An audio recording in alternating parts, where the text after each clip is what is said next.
I'm Chip Townsend, and this is the Team Chip Podcast.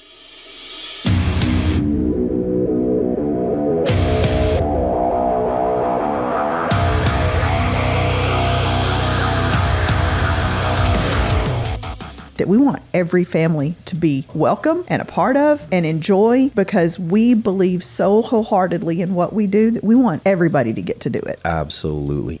If a parent refuses to respect your environment, be prepared to fire them. And if someone is distinctly off or wrong or has a misconception about something, we clear it up right there on the spot.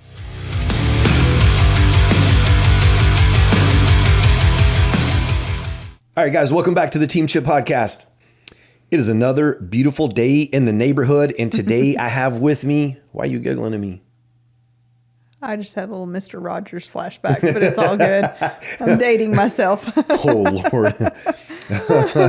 Oh, okay. All right. So dating yourself. All right. Today, I've got Ms. Glyn Ann, as you can tell, back in the studio with me.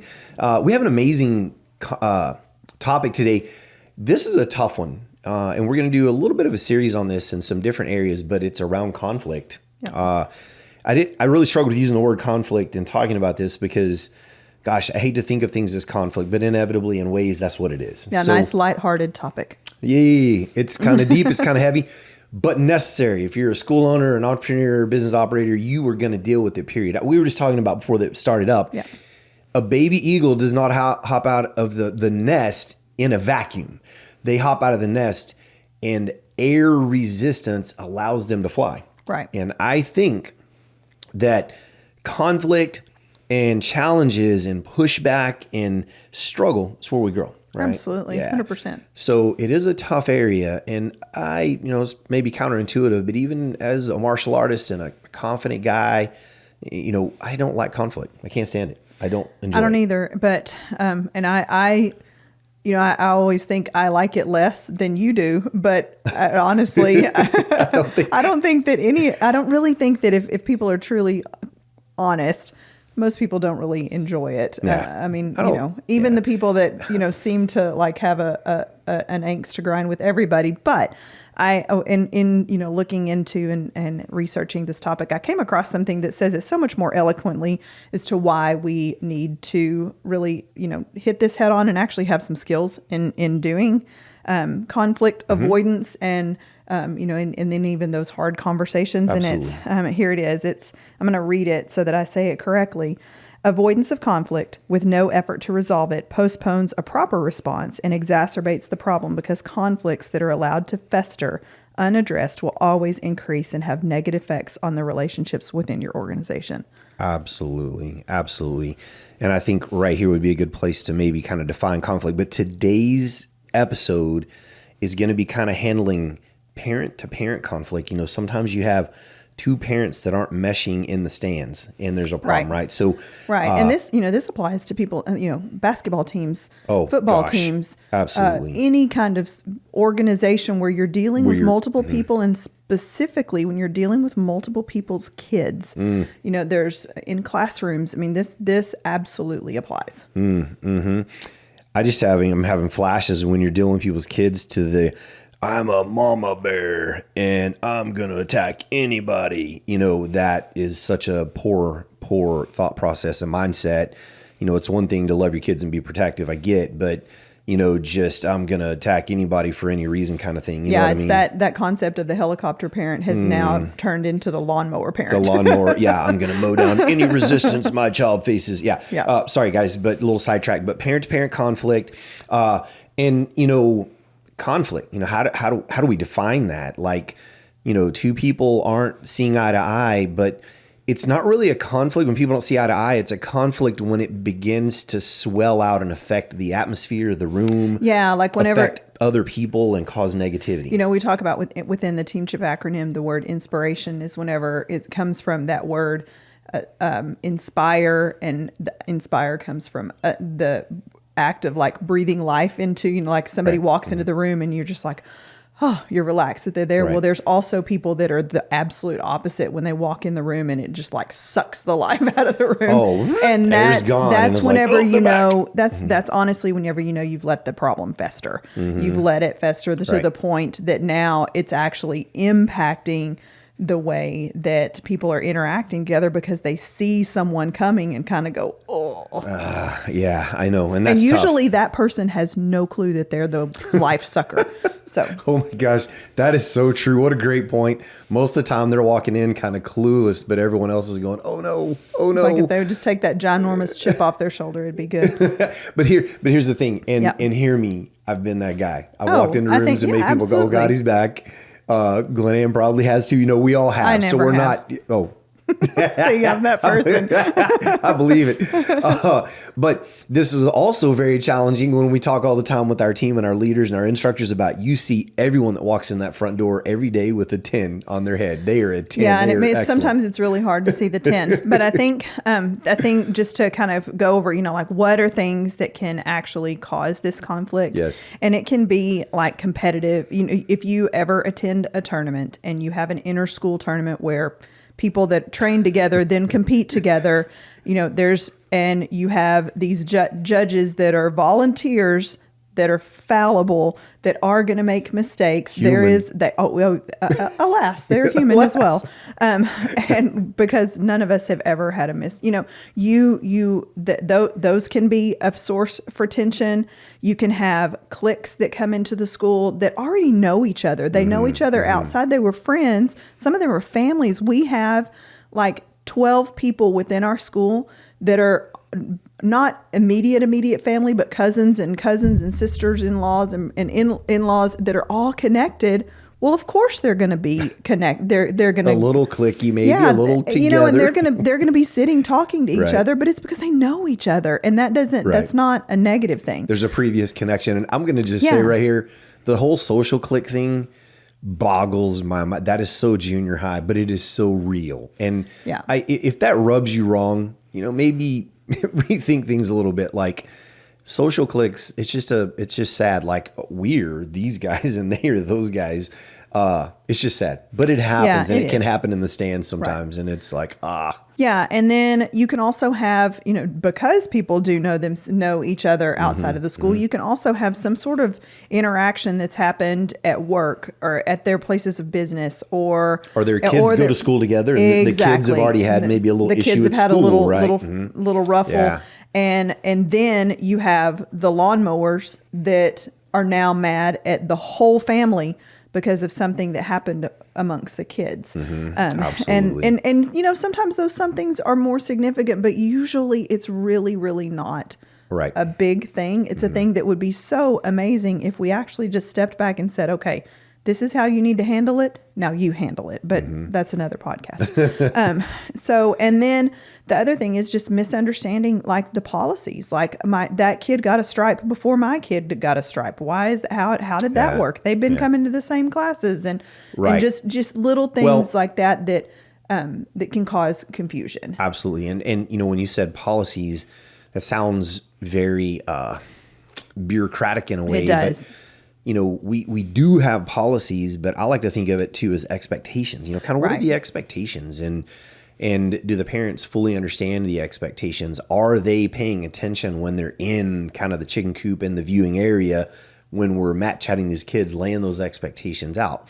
But anyway, we'll get into solving the problems later. Well, I have a story that I want to share, a quick one too. Absolutely. So go ahead. Well, before you share your story, one of the things that I think that we have always been very hesitant to do is have policies and procedures and expectations that are so detailed that it doesn't allow for any kind of, and I don't want to say grace because then that makes grace may be a little bit misconstrued there. Right. But it doesn't give any allowance for me to use my brain and go, you know what, this is Make a decision. it doesn't give, whenever you make the expectations so like at 8.5 months, they will be doing X, Y, and Z. And it doesn't give any allowance for individuals and for individual expectations or limitations. So but that piece right there can be a reason for the conflict, because you have everything so detailed out. Then you have that one parent that goes, yeah, but what about? But right here it says. Right. And so, and I'm not trying to be wishy-washy with that, because there is that's an area that really is a fine line, because you do have to have the expectations. When you're talking about human performance, it's very hard to have a black and white boundary. I mean, it's just really simple. Like, every kid is athletically inclined differently, genetically predisposed in different ways to certain things, and not just behaviors, but physical abilities. I think some people are genetically predisposed to being kind of fast twitch, and some maybe slow twitch. And I fully believe you can train and build the other side. But yeah, so sometimes the policy and expectation can make that very difficult, right? Does that make sense? Well, and we're actually coming up on to a black belt testing, and there's so many elements of that. But sometimes the understanding of why is there so much? Well, there is so much because for this person, the memorization part is a piece of cake. Right. For this person, the flexibility, no problem. Right. There's going to be pieces that quote come easier, but then there are pieces that are a bear. You're going to have to bust your hump to get it done. And we want you to face the bear. Fight the bear. That's absolutely. Right. So just to kind of maybe put this in perspective, kind of a funnish story. One time we had, and Glyn Ann, you know who I'm talking about here, but we had a couple of young black belts. They were within a few months of each other in age.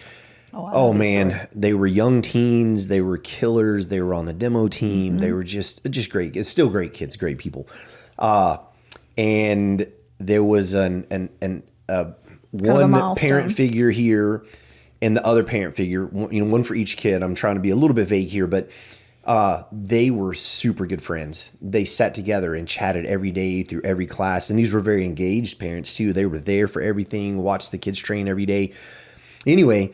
We come to a point where one was a young female and one was a young male. The young lady was very mature for her age.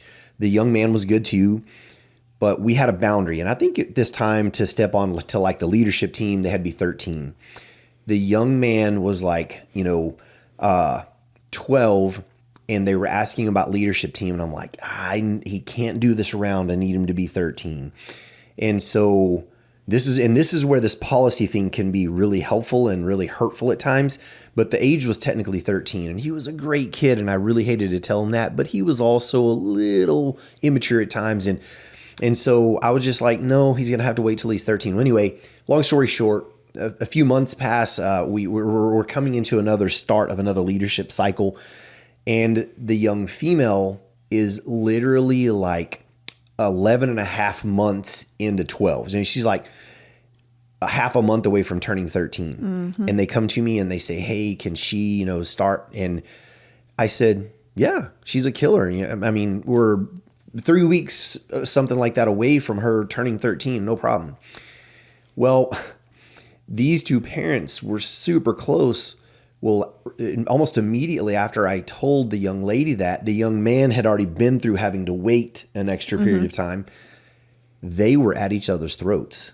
They wouldn't speak. They wouldn't talk to each other. The young man's parent went off on the other parent when the other parent's kid was allowed. Man, it was a kick in my teeth. Like, gosh, I never saw this coming. I thought they would understand. But one parent thought that 2 weeks that kid needed to wait like a whole another 6 months or a year, whatever it was, for the Start the Next program. It was just a weird situation.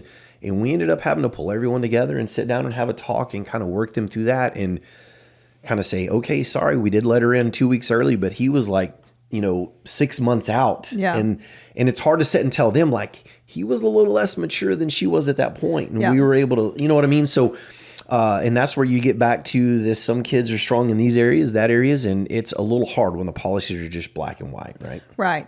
And there's a piece of this before we move into the next section that I think is really critical here for implementing things like that there is some, I don't want to, again, it's hard to use the correct word. I don't have the correct word, wiggle room for where there's a instructor discretion, because that can absolutely be misused. That can absolutely be manipulated and swayed. And I think that the absolute key here is the leadership in your organization, whether it's the teacher, the coach, the instructor, the owner, whatever, has to have absolutely just their integrity has to be absolutely evident that they don't sway for.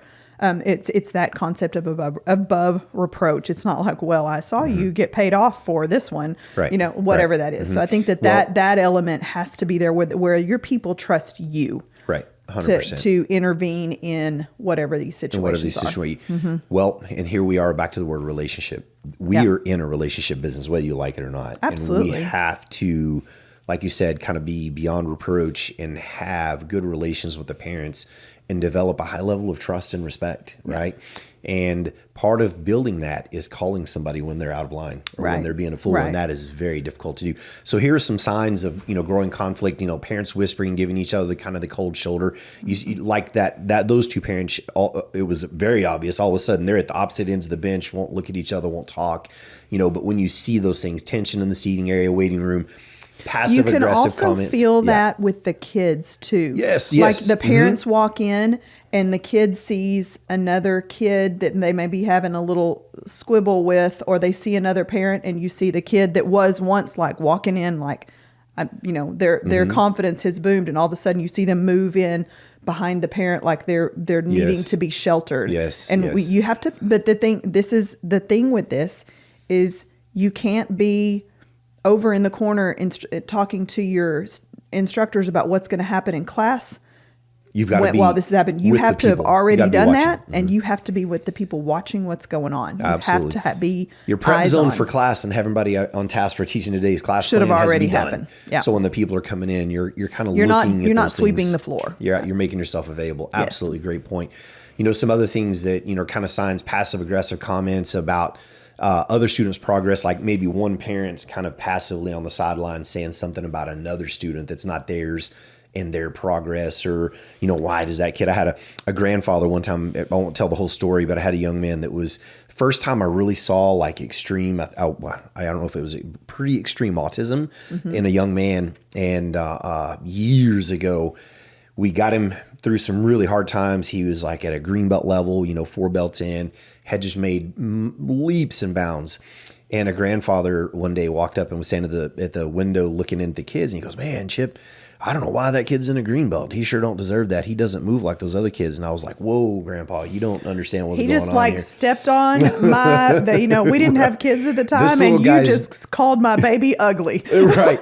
Well, I had to take a deep breath and calm myself down for a moment there, because it was like, brother, you don't understand where he started at. That's right. His journey is not the same as these other kids. But anyway, these passive aggressive comments could be an issue. I don't know, sometimes parents kind of trying to rally the other parents, or they'll come to you with a little complaint about someone else. So one parent has a complaint about someone else, and in their complaint, well, their child got their stripe before mine, and several of the other parents have noticed it.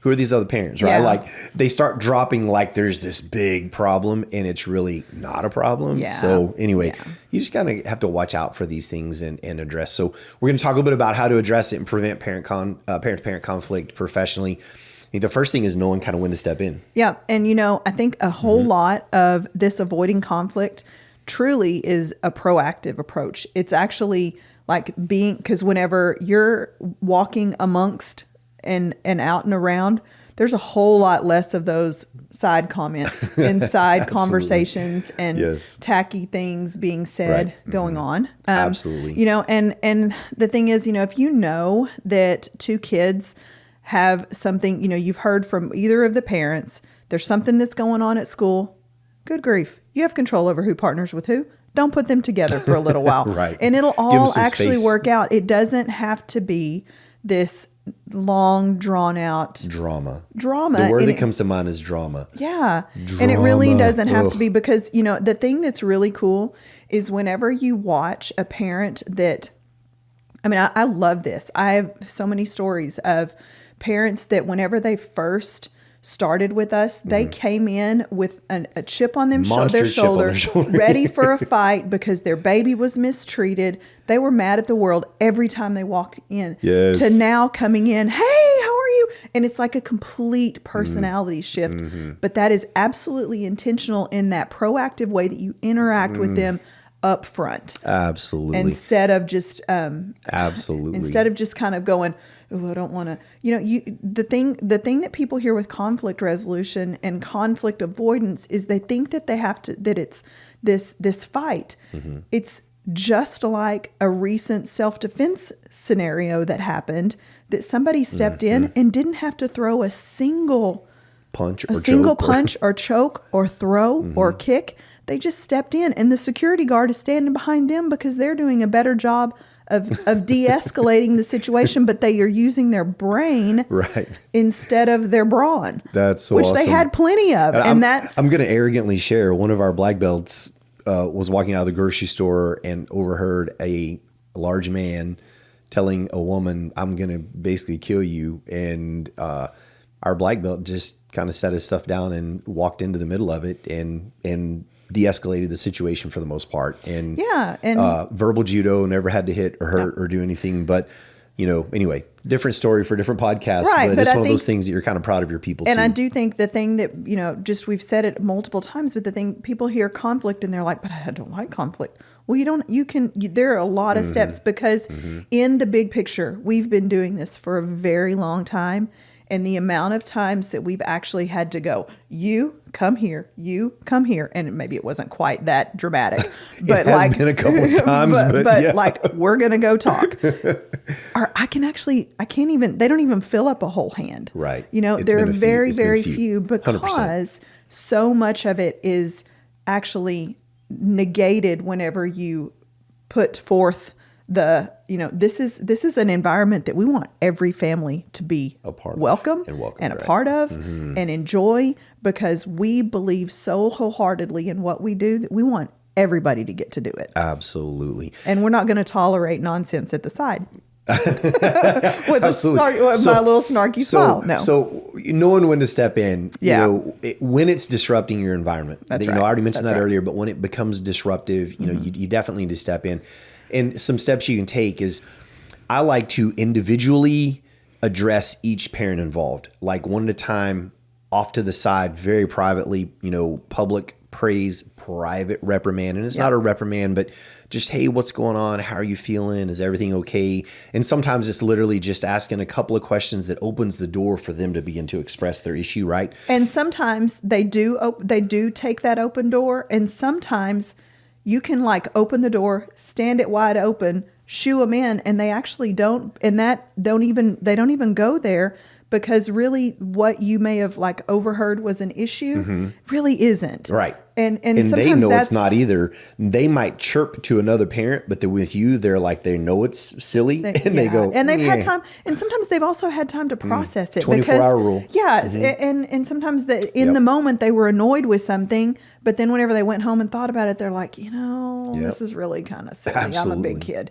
I don't need to. And so. And hopefully that's the way it works out. That's the best. And most of the time, I'd say it kind of does work out that way. But absolutely. But if you have to, it's that disruptive in an issue, and I use the word firm loosely, but kind of a firm conversation with each one, and you're not correcting anything yet. Right. You're just asking them what's going on, because I can't solve the problem. We are not solving the problem right here most of the time. Sometimes that point will solve it, and here's why: because they'll go, oh gosh, they're going to address this, and it's silly, and they'll let it go. But if it's really an issue, I'm also in that initial conversation with each parent, not trying to pick a side, but just trying to hear what their sides are and trying to gather some intel. That way, if it escalates and I need to bring them together, I already have kind of a good feel for what's going on, and I don't just walk in blindsided, right? Yeah, and you don't.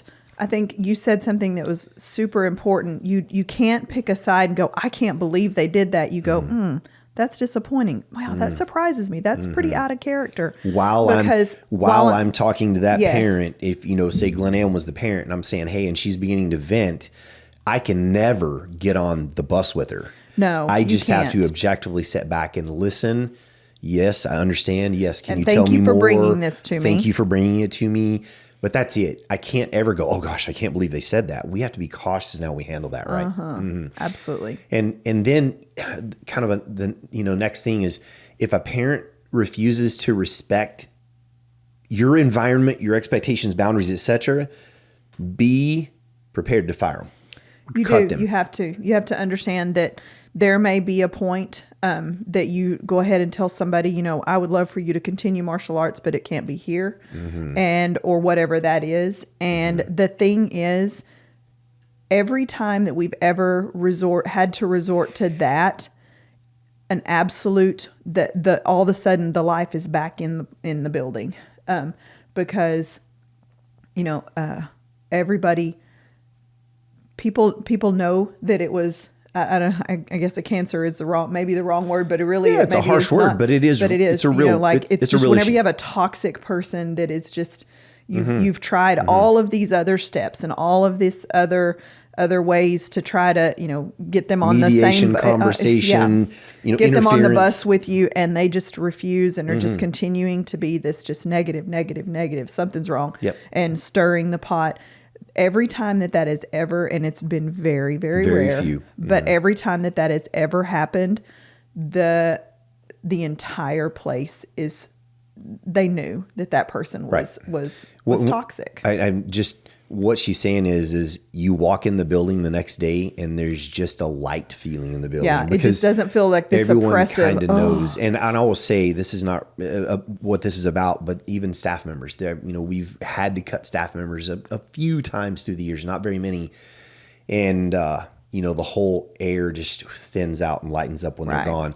But in the realm of parents, sometimes that can happen as well. You get one parent and it's just like they're just not getting on board and getting it, understanding, and you have to cut. It is so painful to see a kid go. It is so painful to see an adult student go over these things. But man, it's worth it, because there are 5 or 10 more people that absolutely get it that are dying to get in the door once they're gone. And the other thing that you will end up learning whenever that does happen is that there were people that were on board that actually just were putting up really with it. wishing that somebody would actually do something about it, and they quit because they didn't want. And when you find those things out, you go, okay.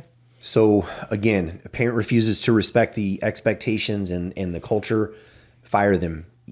Protecting your school's culture is so, so important. Remember, people don't quit your business because your business is bad. Particularly, you don't quit a job because a job is bad. You quit the boss and culture.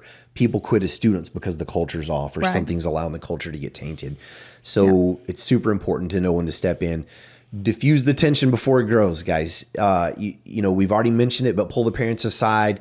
Ask them if everything's okay. Just kind of open the door. That was the door we're talking about. Open the door. Yeah, and give them an opportunity to address you directly. And even sometimes then, we've already said it, just kind of venting a little. Get it off their chest and they're good. Right? And then sometimes you can even address these in like really, really loose terms, in very age appropriate ways. Whenever you have the parents' attention as you're giving a mat chat at the end of a class. Like, hey guys, remember, competition is to grow all of us. Just because somebody wins doesn't mean that we have to not like them anymore. They taught us something that we need to learn. And, they taught us our weak spot. Yeah. And I mean, you can apply that to whatever, but just doing that in a way that you're at the side, you're educating the parents and you're educating the kids or the students on how, those life lessons. Mat chats, educating the parents, educating the students, educating the parents. This is important stuff. All right, now, we're talking about diffusing that tension before it gets.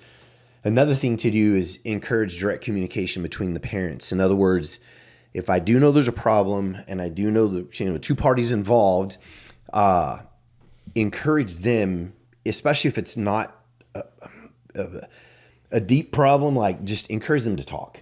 Hey, just go talk to them about that. That's not that big of a deal. Right. You guys chat it out a little bit and come to an agreement on that.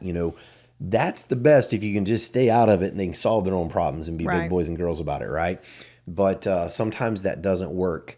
And if it doesn't work, this is where things can be a little more challenging. You've already talked to them individually. You've kind of gathered some information from both sides. You have not picked a side. And, whether one side is right and one's black and white wrong, or they're both a little right and a little wrong, sometimes that's a little tough. Like, Right. The next step is we're going to set a meeting and you pull the parents together. Yeah. And there's some pretty specific things you need to do. You've got to lay some really clear ground rules. Like when you bring them together, everybody have a seat. I like to kind of set in an open environment, no tables too much between us. Just, everybody feels even and equal. Right. And here are the rules. We're not going to fight. We're not going to scream at each other. We're going to be calm. Why are we calm? Because as martial artists, we're calm under pressure. Right. And even though you may be just the parents and not a martial artist on the mat, yet we're working on you guys, right? Get them to smile a little bit. But we've got to model this, and we've got to model this for our kids. So we're going to be calm. Here are the rules. Here are the expectations. One of you gets to speak. Unload your chest. Get it out. Other person gets to speak. We're not going to interfere with each other, and let's truly try to understand what's going on. Yeah. And be really clear about that, and be willing to step in and say, "Hey, slow down. We agreed to let them say their part, right?" And kind of control that conversation as it goes. But I think it's also important in this. Oh, go ahead. Yeah, and I think a piece of that's also important that you do is, basically the fact that you guys are meeting here today tells me that you care and you want to fix this. You want a resolution. Absolutely. You're not, and so and I think just having that reminder at the beginning, we're here to resolve this. Absolutely. We're here because we're not here to have a winner loser. Right. Let's fix whatever needs to be fixed. Love it. And ultimately, you both agree, your kids, because it's typically that's the thing. The dynamic. The kids are what is important, and keeping you agree that keeping them here is important. So let's come together and figure out what needs to change or adjust or whatever that is in relation to the actual problem, but that can actually, so that something can actually happen positively out of it. Absolutely. And then guys, like you said, we're not going to yell at each other. We're not going to point fingers. We're just going to go, this happened and I didn't understand this. Tell the story. Don't get don't dramatize it. Don't dramatize it. Don't bring in Mm-hmm. the only people we're going to talk about are the people that are in this room. You're not going to pull in. Well, I talked to Susie Joe's. Oh, I'll tell you, I can't count how many times we've been in a little scenario like this, and you're chatting through something, and they start dropping other names, and I stop the meeting right there, and I go, okay, I call that other person right there on the spot, put them on speakerphone, or I say, hey, I need you here right now, and very commonly they go, oh, well, they start backing up because really that person didn't matter in this conversation. No. And exactly. And that's the thing, we can't bring anybody in the conversation that's not relevant, that is not relevant or that is not actually in this room, because we can only resolve if we're face to face. That's right. And that's I think one real strong rule of solving a conflict. And I said it earlier, when I have an individual talk, I do not try to solve. I'm just kind of gathering information and kind of trying to understand what's going on. When we solve, everyone's at the table. When other names start coming up, this meeting is going to have to end until we have everybody at the table, and then we'll solve this problem. And the thing is, if you have been the person, you've listened to some of these and have one side that thinks that you're a team in this and y'all are doubling up on somebody, or the other person thinks that you're on their side, then it feels really awkward. Absolutely. You just have to be that as center, neutral as you absolutely can. And sometimes there are legitimate things that you're like, I cannot believe you did that. But you have to be just like, what, that's disappointing. Man, that surprises me. Because usually those things do surprise you. You can't go, well, that doesn't surprise me. I saw that coming. To the other person, you just have to go, okay, well, thanks for letting me know. Let me talk to the rest of our team, and kind of get, like you said, gather that information, because you don't want it. You don't want these meetings to feel like somebody is coming into a judge and jury type situation. Right.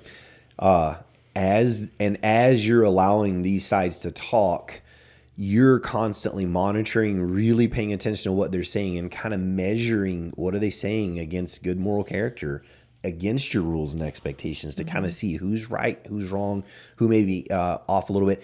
And if someone is distinctly off or wrong or has a misconception about something, we clear it up right there on the spot. This is the expectation. This is the policy. This is whatever.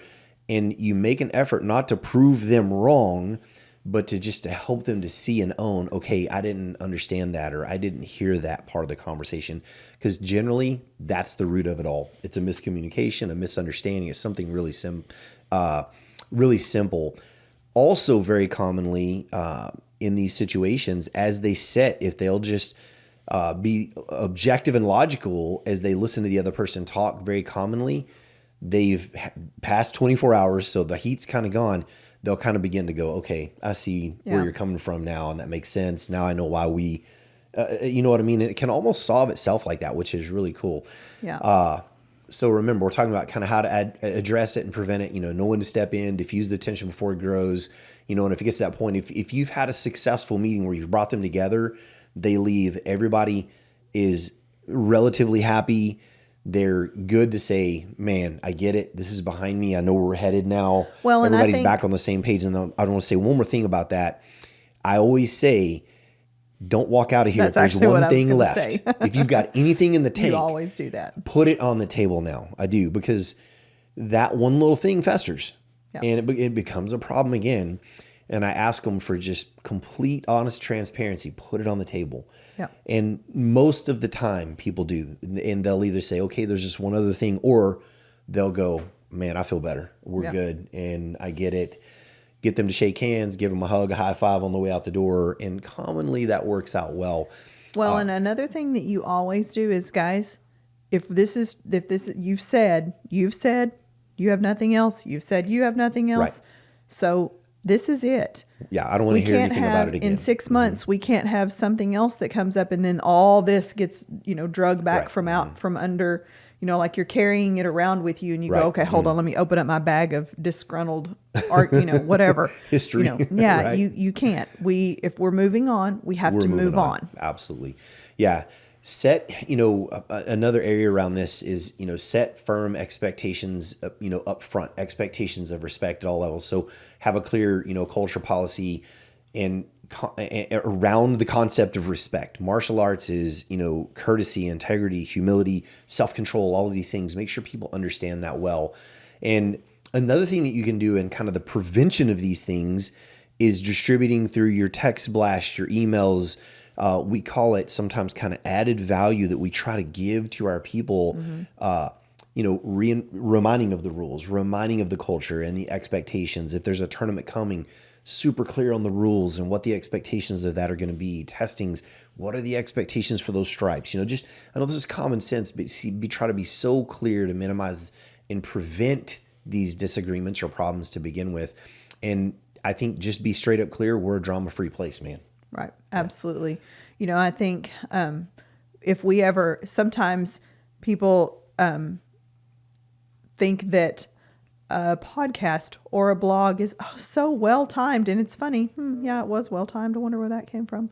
It's some information that was distributed intentionally because there may be something that is stirring. Maybe not. Maybe it was just really great.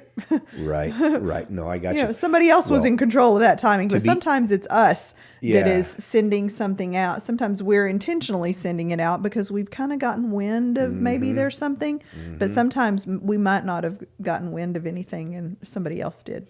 That's right. We're guided and led, right? So, all right, guys, in conclusion, keep the drama out of your school. Yep. Be proactive, watch for signs of conflict amongst the parents. And again, we're kind of talking parent to parent. We're going to do a few episodes on this in some other realms, but be watching for it. But I want to qualify, be watching for it. Don't expect it.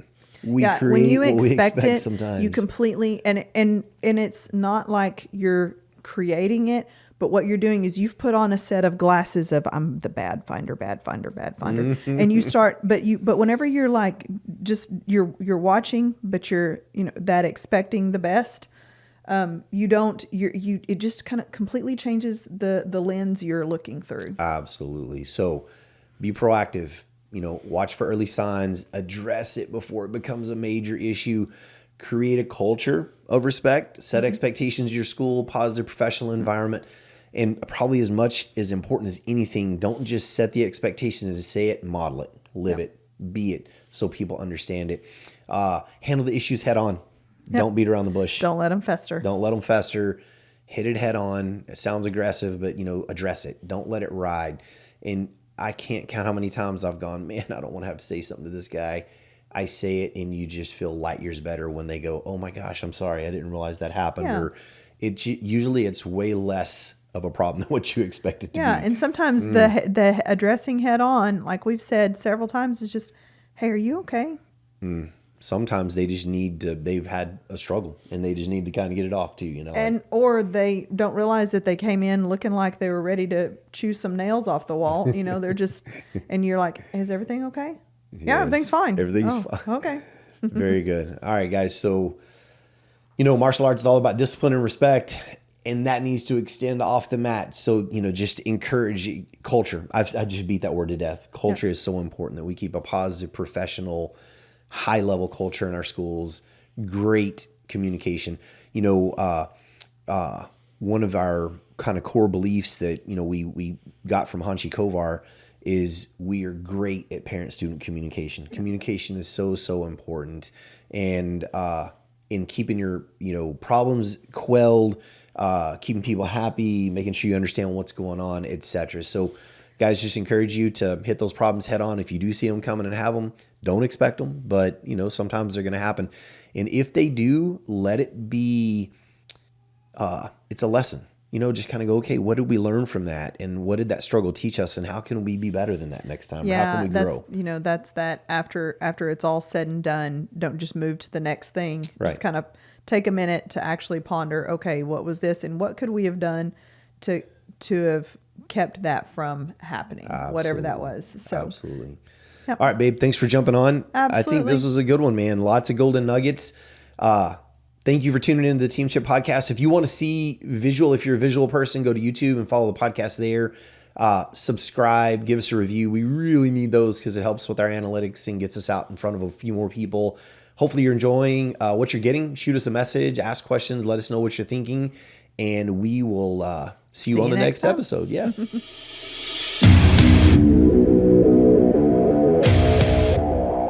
Thank you for tuning into the Team Chip podcast. If you enjoyed today's episode, don't forget, subscribe, share, and or leave a review because we need you. We appreciate you so much. And without you, we can't make this happen. Remember, consistency is the key to success. So go out there and never be outworked.